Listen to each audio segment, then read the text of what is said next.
नमस्कार, India news Madhya Pradesh Chhattisgarh में स्वागत है आपका। मैं हूं आपके साथ हैदर जैदी।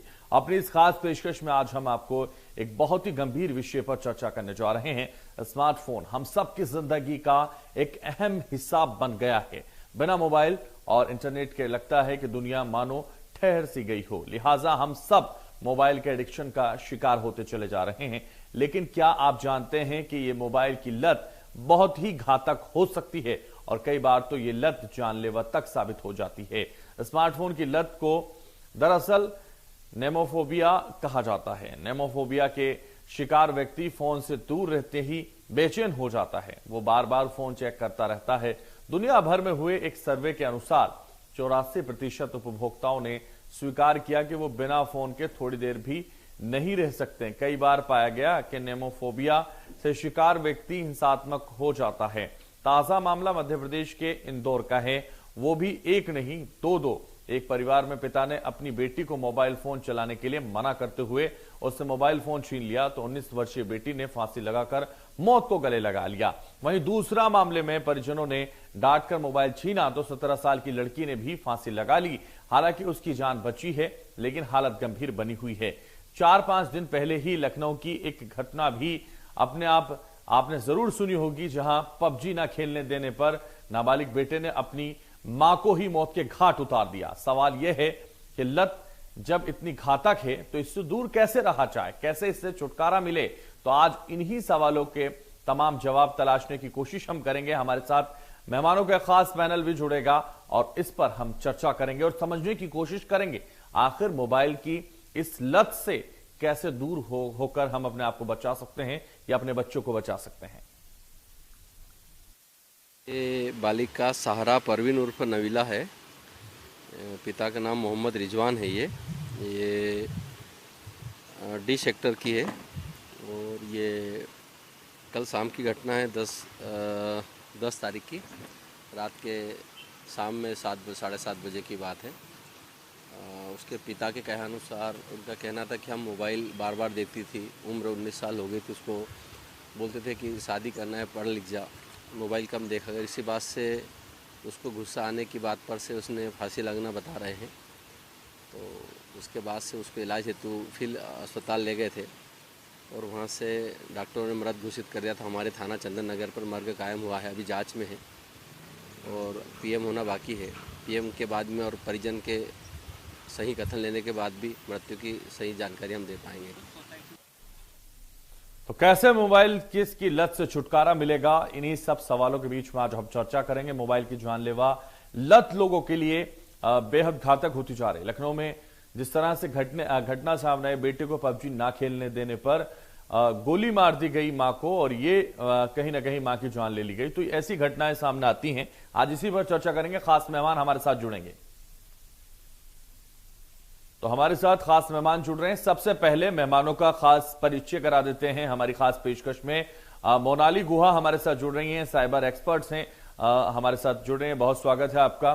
डॉक्टर संजीव त्रिपाठी हमारे साथ जुड़ रहे हैं, मनोवैज्ञानिक हैं, आपका भी बहुत स्वागत है। और चर्चा की शुरुआत करेंगे और चर्चा की शुरुआत चूंकि बेहद गंभीर विषय पर होनी है और विषय है मोबाइल की जानलेवा लत लोगों के लिए कितनी घातक होती जा रही है, कितना भयावह होती जा रही है, इस पर चर्चा करेंगे। सबसे पहले मोनाली गुहा जी, आप ही के पास आऊंगा, क्योंकि इस डिजिटल दौर में मोबाइल की जरूरत सबको है और अब जरूरत इतनी बढ़ती जा रही है कि लोग इसके लिए एक दूसरे की जान लेने पर उतारू होते जा रहे हैं। बेटे और बेटियां ऐसी भी होती हैं जो मोबाइल के लिए अपनी ही जान ले लेती हैं या अपने परिवार पर इस तरह का आक्रामक रूप उनका नजर आता है। आखिर कैसे इससे बचा जाए, मोनाली गुहा जी? जी सर, मुझे लगता है कि यहाँ पर बहुत ज्यादा गंभीर जांच होने की जरूरत है, क्योंकि आप पाएंगे कि कई ऐसे केसेस हैं जिसमें गेम फैक्टर बन रहा है। कई और भी ऐसे केसेस हैं जिसमें अभी भी जांच बाकी है, जांच होना जरूरी है। निश्चित तौर पर कहीं ना कहीं ये एडिक्शन है, चाहे वो मोबाइल फोन का हो, चाहे वो गेम्स का हो, या फिर अपनी एक डिजिटल या सोशल मीडिया पर जो लाइफ है उसकी लत हो।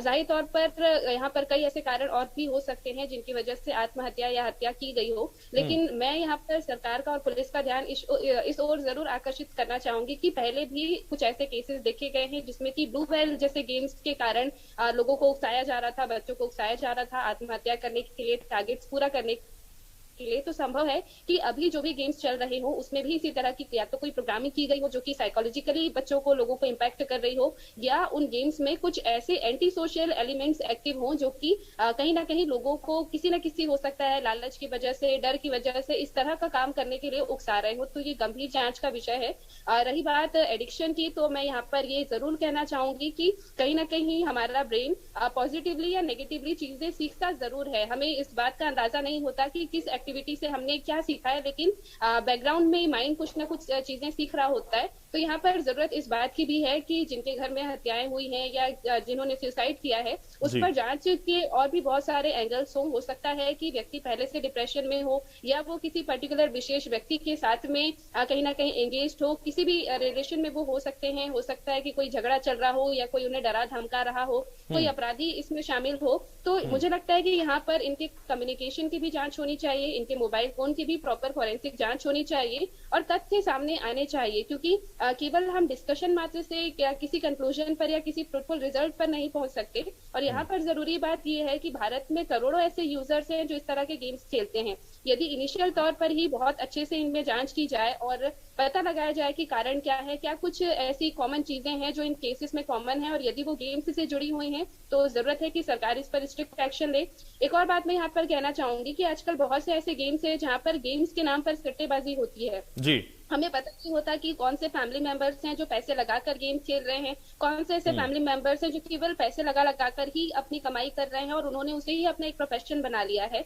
तो ये बहुत सारी ऐसी जांच के भी विषय हैं जिस पर स्ट्रिक्ट एक्शन लिए जाने की जरूरत है। ठीक है, जांच की जरूरत है और एक्शन लिए जाने की जरूरत है, और तमाम पॉलिसी मेकर इसको लेकर सुन रहे होंगे और कहीं ना कहीं इस पर गंभीर चिंतन करने की जरूरत भी है। डॉक्टर संजीव त्रिपाठी जी, आप ही के पास आना चाहूंगा क्योंकि आप मनोवैज्ञानिक हैं, तो इसलिए समझेंगे आपसे, धीरे धीरे बच्चा जब मोबाइल का उसे कहीं ना शौक शुरू होता है और एडिक्शन में बदल जाता है, कब वो बदल जाता है ये भी पता नहीं चलता, धीरे धीरे वो गेम खेलने लगता है। कई बार ऐसे गेम भी आए, ब्लू व्हेल चैलेंजिंग गेम और कई ऐसे गेम आते थे जो खुद अपनी हत्या करने के लिए आतुर होते थे, बच्चे आत्महत्या करने के लिए आतुर हो जाते थे। अब पबजी भी ऐसा ही गेम बनता जा रहा है, धीरे धीरे इतना नशे में खुमार होता जा रहा है बच्चा कि कुछ और सूझता ही नहीं, मां तक को गोली मार देते हैं, ऐसी घटनाएं सामने आती हैं। जी जी, देखिए ये डेफिनेटली एक तरह का एडिक्शन है। अभी तक हम दूसरे तरह के एडिक्शन के बारे में ज्यादा जानते थे। हम जानते थे कि ड्रग का एडिक्शन होता है, हम जानते थे कि अल्कोहल का एडिक्शन होता है। ये अभी जो नए जनरेशन की ये बीमारी है, ये नया जो एडिक्शन आया, ये मोबाइल एडिक्शन, गेम एडिक्शन, पर इसके सिम्टम्स पुराने जो एडिक्शंस थे उनसे बिल्कुल मिलते जुलते हैं, क्योंकि वहां पर भी हम किसी बिहेवियर को लगातार करते हैं और वो बिहेवियर कहीं ना कहीं रेनफोर्स होता है वो रिवार्ड से। वो रिवार्ड क्या होते हैं? वो रिवार्ड प्लेजर होता है, हमको अच्छा लगता है, हमारे ब्रेन में कुछ चेंजेस आते हैं, हमारे न्यूरोट्रांसमीटर्स में कुछ चेंजेस आते हैं। कई बार मैं इंटरप्ट कर रहा हूं माफी के साथ डॉक्टर संजीव त्रिपाठी, कई बार क्या होता है कि मोबाइल अगर कहीं रख दो तो बेचैनी सी होने लगती है, ये क्या है? ये वही है, जैसे आपको जब कोई शराब नहीं देगा और अगर आप एडिक्शन में हैं तो आपको जो बेचैनी होगी ये उसी तरह की बेचैनी है। ये एक तरह के फिजिकल चेंजेस हैं, साइकोलॉजिकल चेंजेस हैं, ये विड्रॉल सिम्टम्स हैं। आप जब किसी चीज से उसको अलग करते हैं तो उसमें विड्रॉल डेवलप हो जाते हैं। अब शराब तो आदमी कई बार हफ्ते में 2 बार पीता है, तो उसको आदत हफ्ते में 2 बार की होती है, तो उसको उसी टाइम याद आएगी। शाम को पीता तो शाम को याद आएगी। बच्चा तो दिन भर गेम खेल रहा है, तो आप सोचिए कि अगर वो दिन भर गेम खेलेगा तो उसको दिन भर उस चीज की आदत है। अब जब उससे आप हटा लेंगे तो वो उसको अंदर वही चेंजेस आएंगे, वही केमिकल चेंजेस आएंगे, ब्रेन में चेंजेस आएंगे, उसके बिहेवियर में चेंजेस आएंगे, जो किसी भी एडिक्शन वाले में आते हैं। तो यहाँ पर हमको इसको एक बीमारी की तरह लेना है। ये किसी भी तरह का एडिक्शन है, ये भी एक तरह की मानसिक बीमारी है। हमको इस मानसिक बीमारी का जो तरीका होता है इलाज का, हमको उस तरीके पे जाना है। तो सबसे पहले तो हमको इसको प्रिवेंट करना है, हमको कोशिश करना है कि ये चीजें फैले ना, ये बीमारी फैले ना। ये एक महामारी की तरह होती जा रही है, क्योंकि हर व्यक्ति इससे प्रभावित है, बच्चा हो बड़ा हो, सभी इससे प्रभावित हो रहे हैं, पूरा समाज प्रभावित हो रहा है। तो इस महामारी को भी हमको उसी तरह से रोकने की जरूरत है जैसे हम किसी महामारी के लिए एकजुट होते हैं। तो यहाँ पर एक कानून लाने की जरूरत है, हमको हर चीजों को एक रिस्ट्रिक्टेड करने की जरूरत है कि बच्चों को कितनी समय बाद हमको मोबाइल देना चाहिए। हम बहुत छोटे छोटे बच्चों को हमने मोबाइल दे दिए, ये बिल्कुल भी सही नहीं है, बहुत ही खतरनाक हो सकते हैं बच्चों के लिए, और वही परिणाम हमको देखने को मिल रहा है। तो बच्चा एडिक्शन में जा रहा है, तो एडिक्शन में जाने से हमको पहली बात तो उसको दूर रखना है। मतलब आप अगर आपके रास्ते में शराब की दुकान है तो आप कब तक उससे बचे रहेंगे? कहीं ना कहीं आप बार बार उससे अट्रैक्ट होंगे और एक दिन आप उस दुकान में पहुंच जाएंगे। तो अगर मोबाइल आप उसको अप्रोच इतनी इजीली उसके पास रहेगी तो बार बार उसको अगर आप थोड़ी थोड़ी देर में मिलेगा तो कहीं ना कहीं वो उसके धीरे धीरे एडिक्टेड होता जाएगा। तो आपको बिल्कुल मना करना है, आपको बिल्कुल भी मोबाइल नहीं देना है। मतलब कुछ बच्चे कुछ बोलते हैं पेरेंट्स की भाई हम उसको आधे घंटे दें, 1 घंटे दें, वो आधे घंटा 1 घंटा कब पूरा दिन भर में बदल जाता है आपको पता भी नहीं चलता। क्योंकि बच्चा धीरे धीरे वो एग्रेसिव होकर उन चीजों को ज्यादा लेने की कोशिश करने लगता है, वो आपको ब्लैकमेल करने लगता है इमोशनली या किसी भी तरीके से। तो हम सबसे पहले तो उसको प्रिवेंट करें कि हम उसको बढ़ने ना दें। अगर किसी तरह से बच्चा एडिक्शन में चला गया है तो उसका जो आप तरीका इस्तेमाल करते हो उस एडिक्शन से बाहर लाने का, आप उस पर गुस्सा करते हो या आप उससे एकदम से छीन लेते हो, ये तरीका भी गलत है। तो जो एडिक्शन से बाहर लाने का जो एक मनोवैज्ञानिक तरीका होता है कि प्रॉपर उसकी काउंसलिंग होनी चाहिए, आपको एक्सपर्ट से मिलना चाहिए, आपको बच्चे से बात करने की जरूरत है, एक्सपर्ट को बच्चों से बात करने की जरूरत है, फिर बच्चा धीरे धीरे मोटिवेट होता है, वो धीरे उसका टाइम लगता है। क्योंकि जल्दबाजी में लिए गए फैसले ये फांसी की तरफ बच्चों को ले जाते हैं, जब मोबाइल उनसे छीन लिया जाता है तो वो आहत हो जाते हैं और फांसी की तरफ बढ़ जाते हैं। तो धीरे धीरे जैसे ये एडिक्शन वो बने हैं वैसे धीरे धीरे वापस निकलने की जरूरत भी है, यही डॉक्टर संजीव त्रिपाठी कह रहे हैं। बिल्कुल बिल्कुल, बिल्कुल मैं यही बात बताना चाह रहा हूँ कि सुसाइड या कोई भी क्राइम जब हुआ है मोबाइल की वजह से, वो सिर्फ इसीलिए हुआ है कि आपने एकदम से प्रेशर बनाया बच्चे पर। ये बिल्कुल भी गलत है, मतलब पूरी तरह से गलत है। इसमें आपको बिल्कुल बच्चे को प्रॉपर पहले कॉन्फिडेंस में लेना है, उससे बात करना है, धीरे धीरे उसको तैयार करना है किसी भी तरह के इंटरवेंशन के लिए, साइकोलॉजिकल इंटरवेंशन के लिए, काउंसलिंग के लिए, साइकोथेरेपी और बिहेवियर थेरेपी, बहुत से तरीके हैं। डॉक्टर संजीव त्रिपाठी आऊंगा, समझेंगे आपसे एक बार फिर से, लेकिन आशीष शर्मा हमारे साथ जुड़ गए, अभिभावक हैं, वो कैसे देखते हैं अभिभावक के तौर पर, उनसे भी समझ लेते हैं। आशीष शर्मा जी, सबसे पहले स्वागत है आपका। और उसके बाद सवाल यही है कि जिस तरह से मोबाइल की लत बच्चों को पड़ती चली जा रही है और ये लत बेहद घातक होती जा रही है, बेचैनी बढ़ जाती है, ये नेमोफोबिया इतना बढ़ जाता है कि वो उनको कुछ नहीं दिखाई देता, ना खाना, ना पीना, ना रहना, ना सहना, सिर्फ मोबाइल की लत। ये लत आप इसको कैसे देखते हैं? मैं इसे ऐसे देखता हूँ सर, जब हम मोबाइल इंट्रोड्यूस हुआ तो एक बहुत सिर्फ जरूरत के लिए यूज होता था, जो बातचीत के लिए करते हैं। फिर जहां से मोबाइल फ्री हुआ और अफोर्डेबिलिटी बढ़ती रही तो वो आज एक नेसेसरी सबके लिए बन गया। और हम पेरेंट्स का बोल रहे हैं, जब बच्चों को हम समय नहीं दे पाते तो हम उनको सुविधा देते हैं या पैसे खरीद के देते हैं। तो बच्चों को मोबाइल दिए गए और बच्चों को जहां फ्री टाइम मिला, आप समझ लीजिए कि अगर पेरेंट्स के बच्चे जान खा रहे हैं कि पीछे ये करो, वो चलो हमारे साथ खेलो, तो उससे इजीली पेरेंट्स भी बिजी हैं, तो पेरेंट्स ने ये स्टार्ट किया कि मोबाइल दे देते हैं। तो बच्चा धीरे धीरे वो मोबाइल खेलने रहा। मैंने कई पेरेंट्स को देखा है, कहीं उनसे बात की कि बच्चे को वो बिजी सिर्फ मोबाइल में रख रहा है, कि मोबाइल दे दिया, बच्चा कोने में बैठा हुआ नहीं। अब वही धीरे से एडिक्शन से लेकर चेंज हो जाती है। फिर बाद में वही पेरेंट्स स्ट्रगल करते हैं कि ये क्या हो गया है, कि उसकी स्टडीज या उसकी हैबिट, आउटडोर गेम्स बंद हो गए हैं, सिर्फ मोबाइल में उसकी सारी दुनिया समझ गई। तो ये पेरेंट्स की भी गलती है और ऑब्वियसली बच्चा तो धीरे ग्रो हो रहा है, उसका भी ब्रेन इतना डेवलप हुआ नहीं कि वो क्या गलत सही कर रहा है। जो जैसा डॉक्टर साहब बोल रहे हैं कि वो एडिक्शन बन गया है, जिसको एडिक्शन को जिस तरीके से डॉक्टर संजीव ने बताया उसी तरह से निकाला जाता है, वैसे करना पड़ेगा।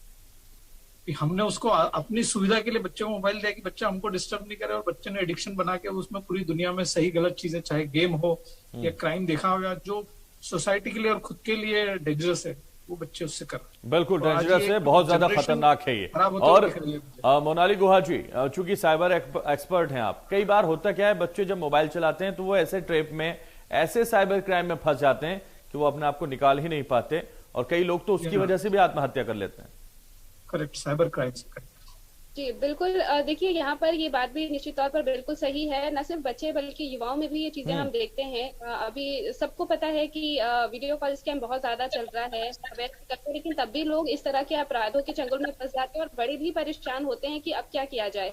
अब मुझे लगता है कि ये भी कुछ एक कारण हो सकता है जिससे कि कहीं ना कहीं बच्चे अपने पेरेंट्स से ये बातें शेयर नहीं कर पाते हों और प्रेशर में आके उन्हें लगता हो कि अब कोई समाधान नहीं है और इसलिए वो आत्महत्या कर रहे हों या समस्या को खत्म करने के लिए हत्या तक पहुंच रहे हो। तो ये भी बहुत जरूरी है कि हम अवेयर रहें। मुझे एक जो कमी अपने अध्ययन में नजर आती है, जो कि हमने देखा है, सोसाइटी को भी हम समय समय पर ऑब्जर्व करते हैं, हमने ये पाया कि ज्यादातर पेरेंट्स आजकल अपने बच्चों को प्रेशराइज करते हैं या सिर्फ केवल पढ़ाई करने के लिए या केवल अपने जॉब और करियर पर फोकस करने के लिए। तीसरी कोई और अल्टरनेटिव नजर नहीं आते। शायद ही कभी कोई ऐसे कई हमने केसेस देखे हो जहाँ पे पेरेंट्स ने बहुत ही पोलाइटली अपने बच्चों को हैंडल किया हो, क्योंकि अगर पोलाइटली हैंडल किया जाएगा तो बच्चे भी इस बात को समझेंगे और एक प्रॉपर कम्युनिकेशन डेवलप होगा। लैक ऑफ अंडरस्टैंडिंग, जहां पर बातचीत की कमी होती है, वहीं पर आप पाएंगे कि इस तरह के एक्सट्रीम कदम बच्चे उठाते हैं। तो मुझे लगता है कि हर परिवार को इस बात की जरूरत है कि एटलीस्ट दिन का 1 घंटा वो जरूर निकालें, आसपास में अपने सदस्यों से वो इस बात पर डिस्कशन करें कि कहीं उन्हें कोई परेशानी तो नहीं है। स्पेशली महिलाओं के लिए मैं अपील करना चाहूंगी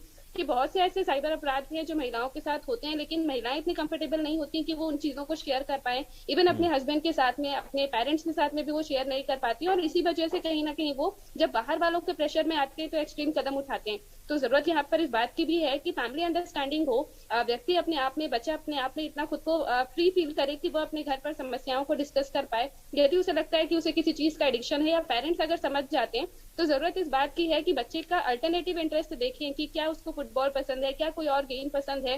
सिर्फ पढ़ाई के लिए प्रेशराइज करना या सिर्फ कैरियर के लिए प्रेशराइज करना है, सिर्फ मोबाइल दूर करवाना ही एक ऑप्शन नहीं है। अल्टरनेटिव कुछ ना कुछ उनके ब्रेन को देना पड़ेगा, जिससे कि उनका इंटरेस्ट लेवल शिफ्ट हो, और उनको कम्युनिकेट भी प्रॉपरली करना पड़ेगा। हम भी लोगों को बहुत अवेयर करते हैं।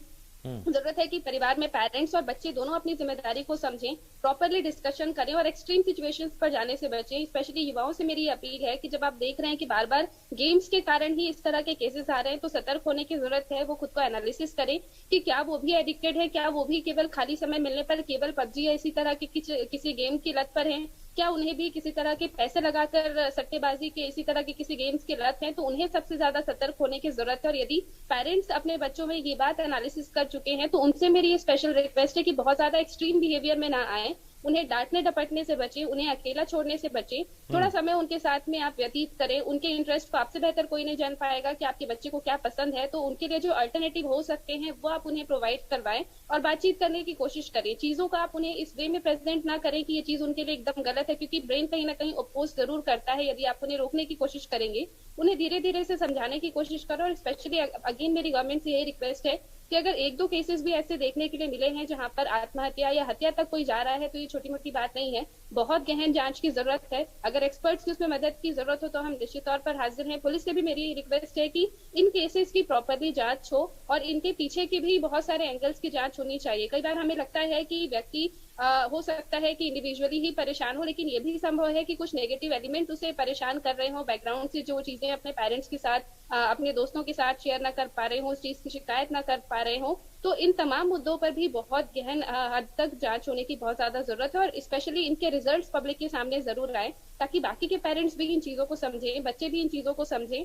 और अगेन यही रिक्वेस्ट है पेरेंट्स से कि बहुत ज्यादा पढ़ाई के लिए या बहुत ज्यादा जॉब या कैरियर के लिए अपने बच्चों को प्रेशराइज ना करें, क्योंकि मैंने भी अपने केसेस में, स्टडीज में ये देखा है कि जब बच्चा बहुत ज्यादा फ्रस्ट्रेट हो जाता है, परिवार से उसको लगता है कि अब यहाँ बात करने से कोई हल नहीं निकलेगा, तब वो बाहर के लोगों के करीब जाता है, सोशल मीडिया पर लोगों से कनेक्शन बनाता है, गेम्स खेलता है, वहां लोगों को अपनी बातें समझाने की कोशिश करता है। और जब उसको अब अपना फ्रेंडली ग्रुप मिल जाता है, तो वही लोग उसको अपने लगने लगते हैं, परिवार फिर पराया लगने लग जाता है। और अगर ऐसे में जिन लोगों से उसकी दोस्ती है, यदि वो नेगेटिव एलिमेंट्स हैं और अगर वो उसकी नेगेटिव कंडीशनिंग कर रहे हैं उसके ब्रेन की, तो निश्चित तौर पर पूरी संभावना है कि कोई गलत कदम जरूर उठाता है। बिल्कुल, ये बहुत ही गंभीर बात आपने की, क्योंकि वो कदम उठाता है जब अपनों से दूरी बन जाती है तो मोबाइल के करीब जाता है, और वहां जो अनजान दोस्त होते हैं वो उसके सबसे ज्यादा अहम हो जाते हैं और फिर वो गलत कदम उठाने लगता है। डॉक्टर संजीव त्रिपाठी, चूंकि कई बार हम देखते हैं बहुत ही छोटे बच्चे होते हैं, वो उनके हाथों में भी मोबाइल होते हैं। ये कमी माता पिता की है कि उनको मोबाइल नहीं देना चाहिए। क्या उम्र होनी चाहिए? ऐसे मनोवैज्ञानिक आप इसको कैसे देखते हैं? कितनी उम्र में जब वो पढ़ाई के लिए मोबाइल लें या किसी जरूरत के लिए मोबाइल लें? कितनी मैं समझता हूं कि स्कूल गोइंग बच्चों को पर्सनल मोबाइल नहीं देना चाहिए। जब उनका स्कूलिंग खत्म होता है उसके बाद आप उसको पर्सनली मोबाइल दे सकते हैं, क्योंकि जब बच्चे का ब्रेन इतना डेवलप हो जाता है कि वो काफी हद तक समझने लगता है अच्छे और बुरे को। तो जब तक बच्चा एडल्ट नहीं होता है, हमको कोशिश करनी चाहिए कि उसको उसका पर्सनल मोबाइल ना दें। और आपका मोबाइल कभी यूज करने के लिए अगर आप उसको देते हैं तो वो अपने पर्सनल एरिया में जाकर उसको यूज ना करे। तो इस बात का भी ध्यान रखना है कि वो कॉमन एरिया में क्या देख रहा है क्या नहीं, वो सब आपके ऑब्जर्वेशन में होना चाहिए। क्योंकि पढ़ाई के लिए कई बार बच्चों को जरूरत पड़ती है मोबाइल की, हम इस बात से इनकार नहीं कर सकते कि बच्चों को मोबाइल बिल्कुल भी ना दिया जाए, पर्सनल मोबाइल ना दिया जाए। एक बात। दूसरी बात, मैं एक और मुद्दे पर ध्यान आकर्षित करना चाहूंगा कि हम एक चीज और समझेंगे कि इसके साथ में कुछ मानसिक समस्याएं भी एसोसिएटेड होती हैं। तो अगर आप समझें कि जैसे डिप्रेशन या एंजाइटी या कोई इस तरह की कोई साइकोलॉजिकल प्रॉब्लम बच्चे में है, तो तब बच्चा मोबाइल या इन चीजों की तरफ डाइवर्ट होता है। एक बात। अगर बच्चा किसी तरह के मोबाइल में इन्वॉल्व है, अपने आप को बहुत ज्यादा एडिक्शन में जा रहा है, तो उस समय भी उसमें डिप्रेशन एंजाइटी डेवलप हो सकता है, कोई मनोवैज्ञानिक समस्या डेवलप हो सकती है। जब आप उससे मोबाइल ले लेते हैं उसके बाद उसमें जो विड्रॉल सिम्टम्स होते हैं उसमें भी उसके अंदर डिप्रेशन एंजाइटी में जा सकता है। मतलब हर लेवल पर बच्चे में कहीं ना कहीं कोई साइकोलॉजिकल प्रॉब्लम आपको देखने को मिलती है। तो यहाँ पर हमको सबसे ज्यादा एक मोबाइल के अवेयरनेस के साथ साथ हम उसके मेंटल हेल्थ की अवेयरनेस पर भी हम ज्यादा ध्यान देना चाहेंगे। मतलब मैं खासतौर पर इस बात पर ध्यान आकर्षित करना चाहूंगा कि हम बच्चों की मेंटल हेल्थ पर, ओवरऑल डेवलपमेंट पर बात करें। हम बच्चों की जैसे फिजिकल हेल्थ की बात करते हैं, तो हम बच्चों की मेंटल हेल्थ की बात करें। हम बच्चे क्यों डाइवर्ट हो रहे हैं, बच्चे साथ में क्या प्रॉब्लम है? क्योंकि बच्चा जब नॉर्मल अपनी स्कूलिंग में है या नॉर्मल सारी एक्टिविटी कर रहा है, तो वो इनफ मोटिवेटेड होता है, वो अपनी पढ़ाई अच्छा करता है, उसको सब तारीफ करते हैं उसकी, तो बच्चा अच्छा पढ़ाई करता है, उसको किसी गेम में जाने की जरूरत नहीं पड़ती। अब बच्चा जब पढ़ाई में अच्छा नहीं कर रहा है, तब उसको किसी और तरह के रिवार्ड की जरूरत पड़ती है। तब वो गेम में जाकर वो गेम जीतता है तो उसको रिवार्ड मिलता है, तब वो वहां से मोटिवेट होकर उस तरफ डाइवर्ट होता है। तो बच्चों में अगर आप देख रहे हैं कि आपके बच्चे में किसी तरह की साइकोलॉजिकल प्रॉब्लम है, डेफिनेटली जो बच्चे मोबाइल एडिक्शन की तरफ जा रहे हैं, आप देखेंगे उनमें बिहेवियर प्रॉब्लम आपको पहले से देखने को मिलेंगी। बच्चे बहुत एरोगेंट होंगे, एग्रेसिव होंगे। डॉक्टर संजीव जी, हाँ, एरोगेंट हो जाते हैं, कई सारी चीजें ऐसी होती हैं जो वाकई काबिल बर्दाश्त नहीं होती हैं। लेकिन जिस तरह से डॉक्टर मोनाली गुहा ने बताया हमें, साइबर एक्सपर्ट ने, कि कई बार ऐसा होता है कि परिवार ये समझ लेता है कि बच्चा अगर एडिक्शन की तरफ बढ़ा, गेम की तरफ बढ़ा, मोबाइल की तरफ बढ़ा, तो उसके बाद इसका वापस लौटना बिल्कुल मुश्किल है। ऐसे में क्या करें वो माता पिता जिन्हें पता ही नहीं था कि वो मोबाइल का दुरुपयोग करते करते इतना आगे बढ़ गया कि वापस होना बहुत मुश्किल हो गया, और उन्होंने ये मान लिया कि अब हार गए, अब वो वापस नहीं आएगा। तो ऐसे में उन माता पिताओं को क्या करना चाहिए? सबसे पहले तो मैं ये कहूंगा कि अगर आपको लग रहा है कि आपके बच्चे में कुछ बदलाव आ रहे हैं, वो मोबाइल में ज्यादा गेम गेम खेल रहा है या ज्यादा देर मोबाइल पे टाइम स्पेंड कर रहा है, तो आपको सबसे पहले बच्चे से थोड़ा बात करने की जरूरत है, उसके साथ एक रेपो स्टेब्लिश करने की जरूरत है, उसके साथ एक कम्युनिकेशन डेवलप करने की जरूरत है। बच्चों को थोड़ा आपको टाइम देना पड़ेगा, बच्चों को दूसरी चीजों की तरफ डाइवर्ट करना पड़ेगा। अगर आपके इन प्रयासों से भी बच्चा उस लत से बाहर नहीं आ पा रहा है, तो फिर आपको एक्सपर्ट की मदद लेनी पड़ेगी। आप एक्सपर्ट के पास बच्चों को लेकर जाएं। बच्चा हो सकता है कि आपके लिए तैयार ना हो किसी एक्सपर्ट के पास, काउंसलर के पास जाने के लिए, तो आप किसी भी उससे ले आ सकते हैं। आप उसको करियर काउंसलिंग के नाम से ले आ सकते हैं, आप उसको पर्सनल डेवलपमेंट के नाम से ले आ सकते हैं। एक बार जब वो काउंसलर से, एक्सपर्ट से जब वो बातचीत शुरू होती है, तो वो बच्चे के साथ में एक रिलेशन डेवलप होता है। फिर वहां से जब बच्चे की काउंसलिंग और थेरेपीज के द्वारा, बिहेवियर थेरेपीज के द्वारा, उसमें पेरेंट्स की काउंसलिंग की जरूरत पड़ती है, उसके बाद बच्चे में धीरे धीरे बदलाव आने लगते हैं। कई बार वो एडिक्शन बहुत सीवियर लेवल का होता है, तो कई बार हमको मेडिसिन की भी जरूरत पड़ती है, तो हमको किसी साइकेट्रिस्ट की मदद की जरूरत पड़ती है। तो उसमें हो सकता है कि हमको उसका मेडिसिन भी शुरू करवाना पड़े। उसके बाद भी अगर हमको लग रहा है कि बच्चे में बहुत ज्यादा साइकोलॉजिकल प्रॉब्लम्स आ गई हैं, तो हमको वैसे ही जैसे हम किसी एडिक्शन सेंटर में जाके सर्विस उनकी लेते हैं, हो सकता है कि हमको वो सर्विस भी लेनी पड़े। तो हमको कहीं ना कहीं एक लेवल पर जाकर हमको हताश नहीं होना है। हर चीजों के रास्ते हैं, हर सॉल्यूशन है, लेकिन अगर आप बच्चे पे दबाव बनाएंगे और आप एग्रेसिव होंगे उसके साथ में, तो हमको ये गंभीर परिणाम देखने को मिलेंगे। तो बिल्कुल, तो इन गंभीर परिणामों से हमें बचना होगा, और उसके लिए जिस तरह से मोनाली गुहा ने बताया, जिस तरह से डॉक्टर संजीव त्रिपाठी ने बताया, उसको हमें फॉलो करना होगा, तभी हमारे बच्चे इससे बच पाएंगे। बहुत शुक्रिया डॉक्टर मोनाली हमारे साथ जुड़ी, हमारे साथ डॉक्टर संजीव त्रिपाठी हमारे साथ जुड़े, और आशीष शर्मा हमारे साथ जुड़े। आपका भी बहुत शुक्रिया इस चर्चा में जुड़ने के लिए। तो फिलहाल इस खास पेशकश में बस इतना ही, दीजिए मुझे इजाजत, और आप देखते रहिए इंडिया न्यूज मध्य प्रदेश छत्तीसगढ़।